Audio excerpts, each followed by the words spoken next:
Do you find it difficult to make transfers? Yeah! Well, you've landed at the right channel. Here at FPL Bob, I give out the best transfer tips ahead of every game week.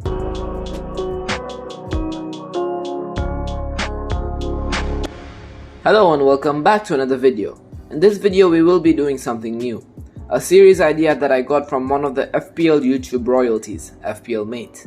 We will be discussing the players you should be looking to bring in, take out and keep ahead of Gameweek 15. If you have any more that I might have missed out on, feel free to leave a comment down below on your favorite players for this game week. We start off with the buys and the most popular transfer in this week, Callum Wilson from Newcastle. After his 2-goal, 2-assist haul in Gameweek 14, many people have already brought him in ahead of the game against Southampton. In the last 5 games, Wilson has recorded 3 goals and 3 assists from a combined total of 6 big chance involvements. His 16 shots from Gameweek 10 put him just one behind his teammate Almiron, who is also a great buy this game week.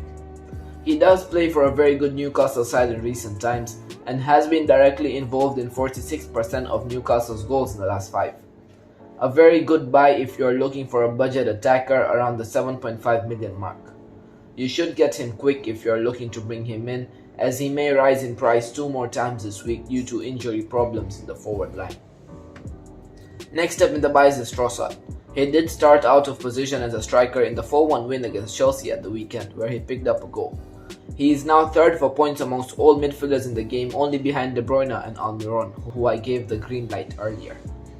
He goes to Wolves and Villa in his next 2, which both look quite good fixtures on paper. His 17 shots up to now is second amongst all midfielders in the game, only bettered by Salah.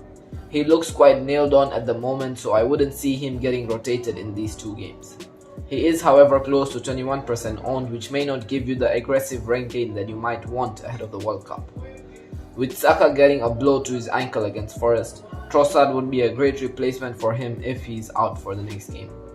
He also allows budget to be spread elsewhere after being valued at only 6.9 million right now. Moving on to sales, and the first up is Tony. He picked up his 5th yellow in the game against Wolves that keeps him out for probably the best fixture currently, Nottingham Forest. With only 2 games left for a World Cup wildcard, it is not worth benching an asset who is 7.5 million. He is already the most transferred out player this week, and I do see the Tony to Wilson being the most popular move ahead of Gameweek 15. He had been involved in 8 big chances in the last 5 game weeks, so it's quite unfortunate for owners that they do have to sell him ahead of his high ceiling for a fixture. He comes back in Gameweek 16 against the best defense in the league, so I think his time is up in all of your teams. Another sell I've got here is Zaha. Palace and Zaha have looked quite poor in attack in recent times, with Zaha scoring or assisting only 2 goals in the last 5, racking up an expected goal involvement of only 2 in that time. His fixtures do look great in the next 2, but they're both away from home, where he has picked up only 1 of his 6 goal involvements this season. There are much better options around at that price point, with Trossard and Almiron, both who I have talked about earlier. Next up are the popular transfer out, which I don't think you should be making currently. We start off with Mitrovic. Majority of FPL Twitter have talked about moving Mitrovic out of FPL teams because of his next 2 fixtures being against tough opposition. Yes, he would be a transfer out from much better alternatives out there only if you didn't have any other problems in your team. With Haaland, Saka and Tony all flagged ahead of Gameweek 15, you should be prioritizing those moves over a more luxury move with Mitrovic.